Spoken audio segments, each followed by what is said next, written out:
اول حاجه تطلعني لا كلام احمد كسله ولا احمد كسله انا شايفه ولا بيستحق الرد. لكن نصر الدين ده قال له جمله هي طلعتني. قال نحن قاطعنا منصه ابو رهف لانها بتطبل التطبيل الشنو كده ما بعرف، نحن ما قاعدين نطبل لما يعني نحن طيب ما خالد ابو رهب يعني انت هسه جاي. دقيقه نكمل فرصتي بعدين جاوب لي على اللي انا قلته. مم. نحن والله ما قاعدين نطبل لزول، لكن نحن قاعدين نقدر حجم البلاء اللي نحن فيه. ما في زول هنا اختلف مع قاده الجيش ده اكثر مني. قاعدين نقدر حجم البلاء اللي نحن فيه. قاعدين نقدر المؤامره الكونيه على السودان، قاعدين نقدر كميه الجرائم الكابه في السودان ده. ونحن اذا حكمونا الجنجويد ده مستقبلنا كشعب سوداني كلنا كمكونات حيكون شنو؟ بس ده نحن اللي بيخلينا نتوحد معايا يا بني ادم. التحيه للقوات المسلحه والتحيه للبرهان والتحيه للحركات المسلحه. مشتركه فوق يا جيش، يا جتيت مشتركه فوق. الهجوم الغير مبرر على القوات المشتركه من انصاف الجنجويد. ما تقول لي والله الناشط ده من الحته الفلانيه ما بقى ابوي ذاته يمكن يبقى جنجويدي. الكسره دي ما سامحه يا جماعه، انتوا في زول بياب الكسره ابوي يبقى جنجويدي. وين المشكله؟ الليله احمد كسله انت نحن ما انا والله واحد من الناس ما برد عليك ولا داير ارد عليك وما قالبني، لكن انت ما بتنتقد البرهان. انتقد البرهان ده لا ابوي لا حبوبتي لا خالتي لا عمتي. انتوا يا اخوانا انتوا خالد ابو رهب ده ما غريب عندي انا. دقيقه يا اخي انا بعرف. دقيقه يا اخوانا دقيقه.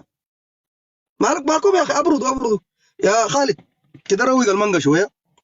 لا انا بقى صح نصر الدين دقيقه معلش. نصر الدين دقيقه يا اخوي. والله احمد كسله بنبذني بنبذ اهلي وانا اتجاوز اقول المشكله ما شخصيه. معلش دقيقه. لكن يا خالد دقيقه اصل المنصه دي ما جات كلها. دقيقه نصر الدين الزول ده ينبذ الناس كلها، لكن تجي تنتقده هو نازل من السماء. لا انا كده انت الجيش يا اخي انا مالي مع الجبل يا خالد. ده ما ابوي. خالد معلش ممكن تسمع كلامي؟ الدار اقول لك اسمع.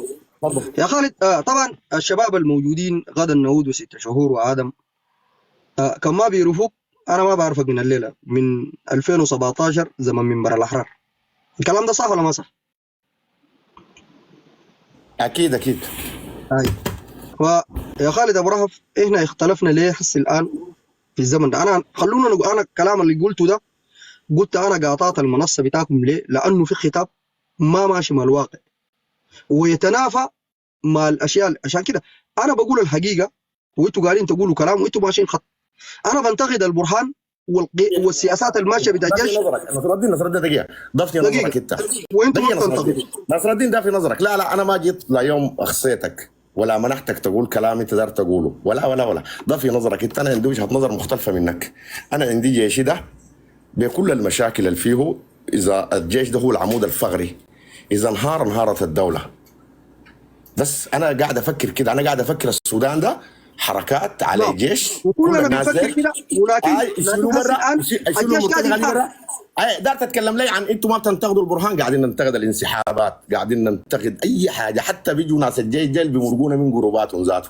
نحن قاعد يواجهنا حاجات كثيره، لكن في حاجات ما بتتقال. في حاجات بتتقال في الخاص وفي حاجات بتتقال في العام. الفكره يا نصر الدين انا وانت ما مختلفين، ولا انا البرهان ده الناطق باسمه. لكن انا قاعد افكر انه الجيش ده هو عمود البلد الفقري. اذا انهارت الدوله. بس قاعد افكر كده، خلونا نمرق البلد. انا ما دار اكثر كلام، خلونا نمرق البلد دقيقه مع احترامنا لك. دقيقه خالد ابو رهف. قد يكون انت طالما جيت غدا النعود بيكون عنده سؤال وست شهور ديل طبعا ديل نشطه قد تكون تعرفهم ولا ما تعرفهم. بيكون عندنا مسيرات اخواننا 6 شهور ولا غدا النعود واحد فيكم يفتح الميوت. ادينا ناس. انا ما كملت كلامي لانه قاطع. دقيقه خليه يكمل كلامه. انا ما كملت كلامي. دقيقة أنا والله ما بعرفك أنت منو. الشاب الثاني غدا النعود ده شاب مثقف وشاب محترم وشاب تقدر تتناقش معه وشاب حتى ولو أنت مختلف معاه في وجهات النظر زيه وزي نصر الدين تقدر تصل معاه لنتيجة. أما باقي الشباب ده أنا والله ما بعرفهم معرفة شخصية. مداخلة آدم ده مداخلة جنجويدية عديل ما دار 2 3.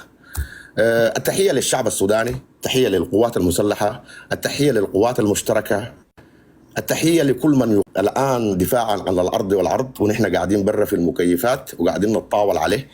تحية للبراؤون، تحية للمستنفرين، تحيه للمستنفرين، تحيه لهنا في فاشر السلطان الصمود بالين الجنجويد. عشان كده تحمل. وانا دار والله ما دار يجيب قبائل، لكن في قبيله بهنا والناس عارفينها. كل الهجوم اللي انتم بتتعرضوا له من انصاف الجنجويد، من انصاف الجنجويد بقى تحملوا. دي ضريبه الوطن. ما تنجروا لقضايا عنصريه. الحصه وطن يا جماعه، الحصه وطن. توحدوا. اي زول شغال عنصريه وكلام خلوه امشوا، لا بعملوا زينا. خلوا يا جماعه الدار ينبذ. يا جماعه انتوا مصلحه انتوا جهلاء. الليله يا جماعه بلدنا بتضيع. مطلوب الوحده. حتقول لي في مشاكل، اسوي لي شنو؟ اصلحها هسي؟ جايزه زيه زي اي مؤسسه في السودان، زي الضرائب فيها الفساد، فيها.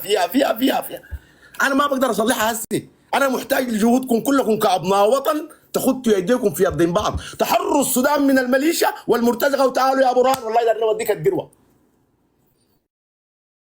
والله يا برهان انت اخترت كده وكده مفترض تمشي تتحاسب. وين المشكله؟ لكن غدر. دقيقه انا ما قاطعك. دقيقة يا ست شهور خليد. انا ما قاطعتك. ويا بقول لك ابو عنده عبد الواحد سؤال داري يسأل. دقيقة ابواق عبد الواحد، ويا ابو عبد الواحد انتوا جنجويد عديد. تحية لطنبور والتحية للفكة والتحية لعنا الفرص رفاء. طيب وانتوا دقيقة جنجويد. انتوا مالين القضية.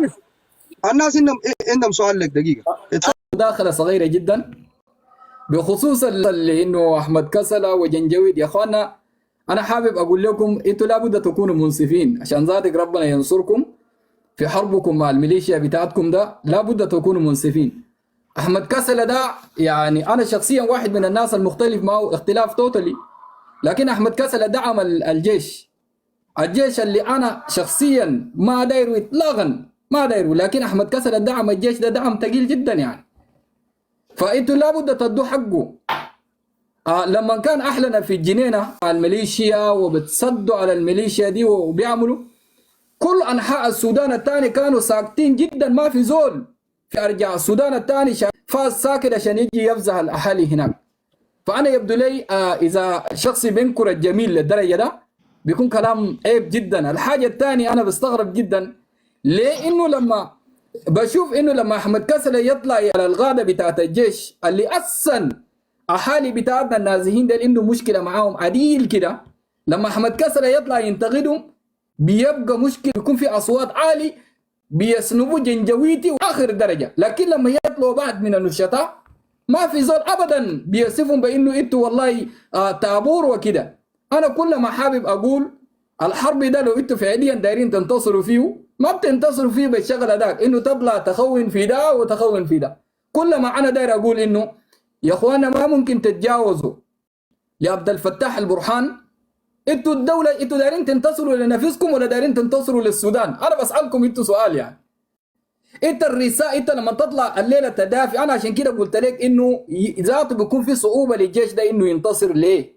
لانه الشخصيات الرموز الموجودين ديل، الرموز ده في شعوب في اقاليم عندها حاجز كونه يشوفوا ساكت ما دايره نحق من انه ينتصر. انا شخصيا مقتني اقتناع كامل انه السودان ده بيعبر في ازمه. احذف العقيد ما في زول يكتب ارقام يا اخوانا، معلش ما بقاطعك. طيب ما تقاطع. انا شخصيا مقتني انه سوداننا ده كدوله كله قاعد يعبر في اسوء ازمه، لكن كمان ما تجي تخمني بالخلا. انا متاكد جدا بوجود عبد الفتاح البرهان في قياده الجيش وفي قياده السودان وكذا، لو انتصرت الجيش ده ذاته في شعوب حيكون موجوده تحت الجزمه.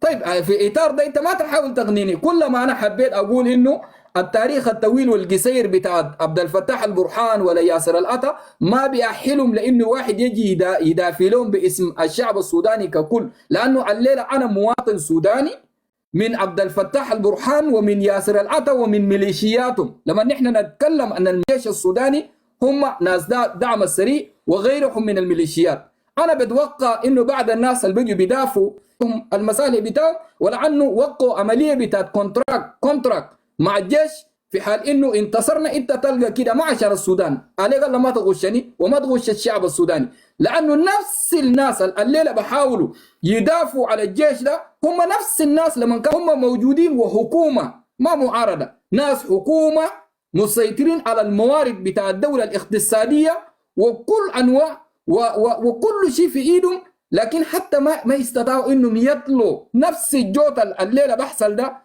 حتى لو يتحدثوا باللسان ده، لكن كلهم كانوا مختفين، مش انه لانهم ما كانوا موجودين، لا كانوا موجودين وشايفين لكن كانوا ساكتين لانه وكداك مصلحتهم لسه ما ضبطت مع الجيش.